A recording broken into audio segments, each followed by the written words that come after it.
Y en este punto creo que deberíamos detenernos a repasar alguna cosa de anatomía, que además nos servirá para entender otras asignaturas y son conceptos muy preguntados en el MIR. Hemos dicho que cuando usábamos la vía oral, el fármaco sufría del primer paso hepático. Hemos dicho que cuando un fármaco se administraba de forma sublingual, evitaba el primer paso hepático, y que cuando un fármaco se administraba vía rectal, se evitaba parcialmente el primer paso hepático. Así vamos a entender esto explicando con un repaso somero y rápido la vascularización del hígado. El hígado, como sabemos, drena toda su sangre a la vena cava inferior. Pero ¿de dónde le llega la sangre al hígado? Pues en un 80% le llegará de una vena, no de una arteria. Vamos a empezar repasando la vena cava inferior. Vamos a ello.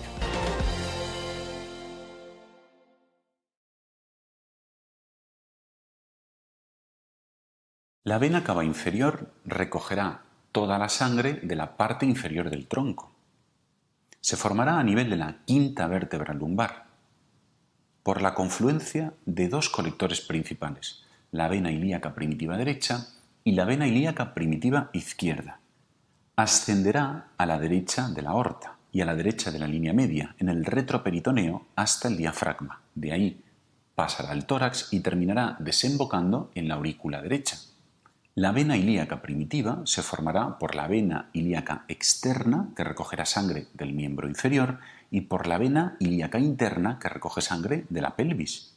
El drenaje venoso del miembro inferior lo podemos dividir en un sistema venoso profundo y en un sistema venoso superficial. El profundo estará formado por la vena femoral y la vena poplitea. Si empezamos desde la planta del pie, diremos que una red venosa plantar termina desembocando en una red venosa dorsal, que terminará bifurcándose en la vena safena interna y la vena safena externa.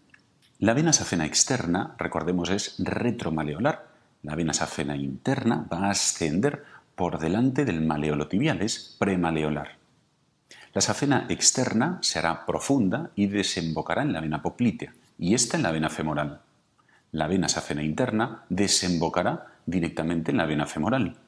Vemos como la vena safena interna, justo antes de desembocar en la vena femoral, hace un callado antes de drenar. Las venas no deberían hacer callados, porque no tienen paredes propias, y si lo hacen es porque algo las está levantando. Por ejemplo, tenemos el callado, que ahora veremos, de la vena ácigos en el tórax, que se produce por el pedículo pulmonar derecho. Aquí, en este caso, recordemos que el callado de la vena safena interna está dado por la arteria pudenda externa inferior, que es rama de la arteria femoral. La vena ilíaca interna recogerá sangre de la pelvis. Habrá un drenaje venoso parietal y un drenaje venoso visceral formado por distintos plexos. En el hombre vamos a encontrar 4 plexos viscerales: el prostático de Santorini, el vesical, el seminal y el hemorroidal. En el caso de la mujer hay 5 plexos venosos: el periuretral o Santorini, porque no hay próstata, el vesical, el uterino en lugar del seminal, el vaginal y el hemorroidal. Y aquí os he representado, para luego explicaros, que como vemos el plexo hemorroidal drena a través de la vena ilíaca interna a la vena cava inferior, pero aquí os he hecho una rayita para indicaros que parte de ese plexo va a drenar a la vena mesalaica menor. Ahora lo veremos. La vena cava inferior, en su trayecto ascendente hasta la aurícula derecha, va a ir recibiendo distintos afluentes venosos. Vamos a repasar algunos de ellos. Vemos que recibe sangre de las venas lumbares, que estarán en número de 3 a 4. Solo os he representado las venas lumbares del lado derecho. Vemos cómo éstas se anastomosan entre sí para formar la vena lumbar ascendente, y que ésta se unirá a la 12ª vena intercostal para formar la raíz externa de la vena ácigos. Vemos también cómo la vena ácigos termina desembocando en la vena cava superior. De hecho, es uno de los últimos afluentes antes de que ésta termine desembocando en la aurícula derecha. Y también nos he representado cómo antes de desembocar formará el callado de la vena ácigos, del cual antes hemos hablado. Vamos a ver rápidamente con más detalle la vena ácigos. Como veis, la vena ácigos se forma de una raíz externa y una raíz interna. La raíz externa, ya hemos dicho, se forma de la confluencia de la 12ª vena intercostal y de la vena lumbar ascendente. la raíz interna de la vena ácigos, provendrá de la atmósfera renal o de la vena cava inferior. La vena ácigos del lado izquierdo se va a dividir en vena hemiácigos, la que está en la parte inferior, y vena hemiácigos accesoria, la que está en la parte superior, y como ambas van a ir a confluir a la vena ácigos. A la vena cava inferior también drenará la vena testicular u ovárica derecha. Como vemos, drena directamente a la vena cava inferior. Sin embargo, la vena genital izquierda no drena directamente a la vena cava inferior, sino que desemboca en la vena renal izquierda. Esta zona de tránsito, sumado a que forma casi un ángulo de 90 grados, hace que la sangre a veces se pueda quedar remansada, produciendo una dilatación venosa en el varón conocida como varicocele y que puede producir esterilidad. Los riñones también drenarán directamente a la vena cava inferior, a través de la vena renal derecha y la vena renal izquierda. Los riñones están situados en la parte posterior del abdomen. El derecho descansa detrás del hígado y el izquierdo justo debajo del diafragma. Este espacio que ocupa el hígado en el lado derecho hace que el riñón derecho esté ligeramente más abajo que el izquierdo. Además, como la vena cava inferior, hemos dicho que estaba desplazada hacia la derecha de la línea media, hará que la vena renal derecha sea también más corta que la vena renal izquierda. Algo parecido sucede con la vena suprarrenal derecha, que drenará directamente a la vena cava inferior, y la vena suprarrenal izquierda, que hará primero parada en la vena renal izquierda. Si seguimos el trayecto ascendente de la vena cava inferior, vemos como el hígado también drenará su sangre a la vena cava inferior. De hecho, el hígado drena el 100% de su sangre a través de las venas hepáticas a la vena cava inferior. Pero, ¿y de dónde recibe la sangre el hígado? El hígado, la gran mayoría de sangre que recibe, proviene de una vena, no de una arteria. Y es que el tracto digestivo, antes de desembocar a la circulación general, primero tendrá que pasar por nuestro filtro, nuestro sistema de gestión de residuos, que es el hígado, a través de la vena porta. Vamos a verlo todo esto en un dibujo con más detalle. En este dibujo vemos de forma cómica la vascularización hepática. El hígado recibirá sangre arterial rica en oxígeno a través de la arteria hepática, rama del tronco celíaco. Y en un 90%, sangre pobre en oxígeno, pero muy rica en nutrientes, a través de la vena porta. La vena porta traerá sangre de todo el tracto digestivo, desde el esófago distal, estómago, duodeno, todo el intestino delgado y grueso. Y llevará sangre, como hemos dicho, rica en nutrientes, pero pobre en oxígeno. Estos nutrientes serán conducidos hasta el hígado para ser procesados. La vena mesentérica superior recogerá sangre de todo el intestino delgado y el colon ascendente. La vena mesentérica inferior o mesaraica menor traerá sangre de los 2/3 distales del colon transverso, colon descendente, colon sigmoides y parte del recto. Esta vena mesentérica inferior se juntará con la vena esplénica formando el tronco espleno-mesaraico o espleno-mesentérico, que junto con la vena mesentérica superior formará la vena porta. La vena porta entrará en el hígado por el pedículo hepático, que lo forman la arteria hepática, el colédoco y la vena porta.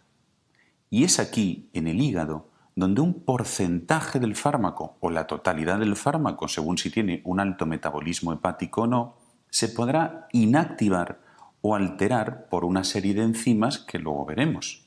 De forma general, diremos que lo que va a pretender hacer el hígado con el fármaco es inactivarlo y transformarlo total o parcialmente en una sustancia más hidrosoluble, más iónica y más polar.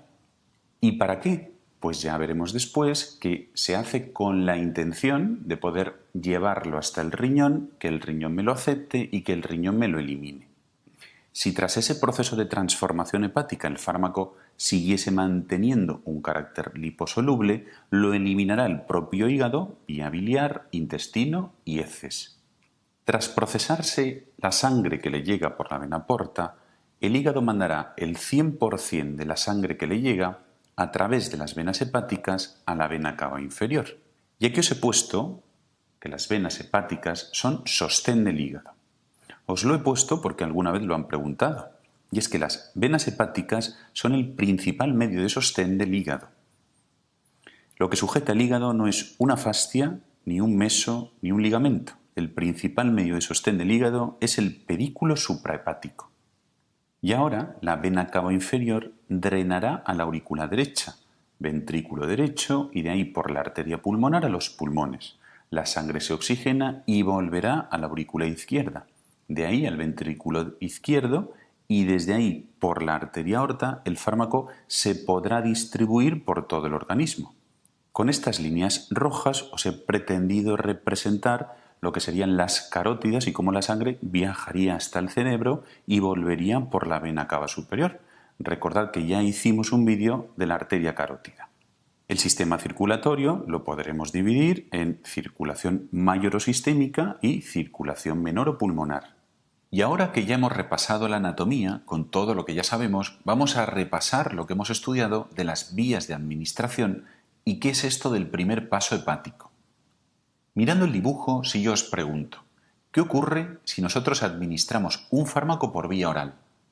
Como vemos, el fármaco entrará por la boca, pasará por el esófago, estómago y a nivel del intestino delgado se absorberá por la vena mesentérica superior.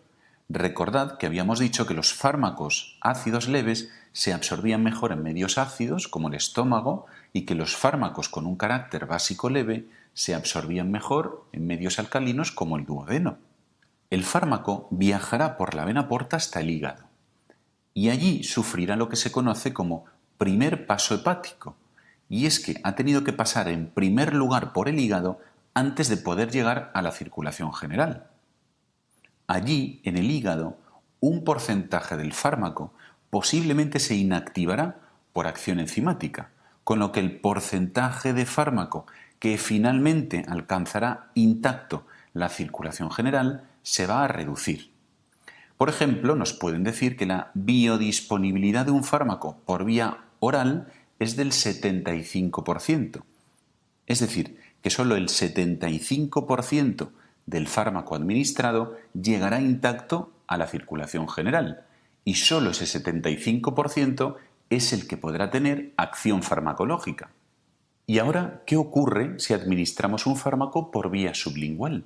Será también un tipo de administración enteral, pero que va a seguir un recorrido distinto.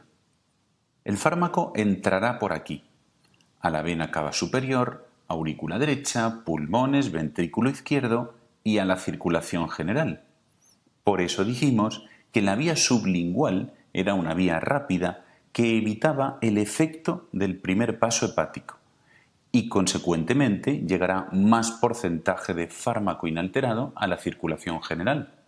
Si nosotros administramos ahora un fármaco por algún tipo de vía parenteral, por ejemplo, usando una vía intravenosa, es decir, pinchamos directamente en una vena, bien una vena periférica del miembro superior o del miembro inferior, como las que nos cogen en la mano o en el brazo, o bien una vía venosa central, en donde se entra a través de la subclavia, yugular o la femoral, estaremos accediendo por este nivel de la vena cava superior o de la vena cava inferior.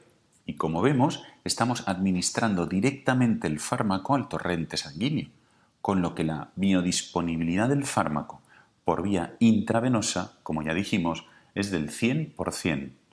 Si administramos el fármaco por otro tipo de vía parenteral, por ejemplo ahora una vía intramuscular en la zona del glúteo, del deltoides o del vasto externo del cuádriceps, no pinchamos o canalizamos directamente en una vena. Pero como dijimos que el músculo está muy vascularizado, rápidamente se va a acceder a la circulación venosa. La absorción por vía intramuscular se realiza a través de los capilares sanguíneos de la zona en la que hemos pinchado. Y es esta, la membrana de los capilares sanguíneos, la única membrana que debe atravesar el fármaco para penetrar en la circulación, con lo que su absorción será muy rápida y también tendrá una rápida distribución a los tejidos periféricos. Dijimos que las vías parenterales serán más rápidas que las enterales. Y dentro de las parenterales, porque alguna vez lo han preguntado, Si nos dan a comparar entre cuál tiene más rápida distribución a los tejidos periféricos, si la intramuscular o una inyección subcutánea, habrá que tener en cuenta que el músculo está más perfundido y además estamos inyectando intramuscularmente, es decir, a un nivel más profundo, con lo que más rápido se absorberá, más rápido se accederá a la circulación venosa y, consecuentemente, más rápido se va a distribuir a los tejidos periféricos un fármaco inyectado por vía intramuscular versus un fármaco inyectado vía subcutánea. Vemos que hay un paso por los pulmones, por eso algunos fármacos tendrán como efecto adverso o si los inyectamos de forma muy rápida nos van a poder producir, entre otras cosas, tos. El otro tipo de vía parenteral es la vía intraarterial, en donde entramos en una arteria. Ya dijimos que estaba limitada a quimioterapia, vasodilatadores de acción local o para algún estudio concreto de neuroimagen. Y si yo os pregunto, ¿la biodisponibilidad por vía oral es mayor o menor que la biodisponibilidad por vía subcutánea? Pues viendo el dibujo es evidente que va a llegar más fármaco intacto si lo inyectamos vía subcutánea. Si nos fijamos, vemos que cualquiera de las vías de administración parenterales, la intravenosa, la subcutánea, la intramuscular, etc., también en algún momento, tras distribuirse y hacer su efecto, por la arteria hepática van a llegar al hígado para metabolizarse y biotransformarse, para poder ser eliminados vía biliar o bien vía renal. Lo que no es lo mismo es pasar por el hígado en primer lugar antes de alcanzar la circulación sistémica, que es lo que llamamos efecto de primer paso hepático, como ocurría con la vía oral, que pasar por el hígado después ya de haberse distribuido y haber hecho su efecto farmacológico, con lo que ya no nos interesa el fármaco. Y quiero hacer un pequeño paréntesis para destacaros la importancia del hígado. El hígado no solo tiene la función de metabolizar los fármacos, inactivarlos y hacerlos hidrosolubles. Entre otras muchas funciones, tiene por ejemplo la función de glándula. Ya veremos que manda a sangre proteínas de la coagulación, albúmina para el transporte, etc. Ya vimos en las clases de bioquímica que también interviene en el metabolismo. Guarda el glucógeno, ya vimos en la glucogenogénesis, podía controlar los niveles de glucosa en sangre, la glucemia, con la glucogenólisis, o incluso podía formar glucosa a partir de precursores no hidratos de carbono como la gluconeogénesis. Así es un órgano muy importante y que hay que cuidar. Y esto lo digo porque hay sustancias que a veces tomamos sin miedo, como por ejemplo el alcohol, o muchos fármacos, como por ejemplo los que toman los deportistas, los anabólicos, que pueden terminar dañando el hígado. Y estamos viendo que el hígado es un órgano único, con funciones vitales y necesarias para la vida. No existe la diálisis hepática como ocurre con el riñón y la única solución es el trasplante y esto es muy complicado. Así que dale la importancia que se merece y cuídalo. Y ahora vamos a ver un tipo de vía enteral que nos hemos dejado para el final, la vía rectal. ¿Qué dijimos que ocurría cuando administrábamos un fármaco por vía rectal? Dijimos que evitaba parcialmente el efecto de primer paso hepático. Vamos a verlo con el dibujo. Si administramos un fármaco por aquí, se absorberá por la vena mesentérica inferior o mesaraica menor y desde ahí a la vena porta hasta el hígado. Así, un fármaco por vía rectal sufrirá el efecto de primer paso hepático, es decir, pasa primero por el hígado antes de llegar a la circulación general. Sí, pero parcialmente. Si os fijáis, aquí os he puesto parte del recto, porque la otra parte del recto drena a la vena cava inferior. Es decir, el recto va a mandar su sangre a la vena mesentérica inferior y a la vena porta, pero otra parte del recto la va a mandar a la vena cava inferior. Recordemos que esto ya os lo señalicé en el dibujo de la vena cava inferior. Y es por esta razón que decimos que un fármaco administrado por vía rectal sufre parcialmente el efecto de primer paso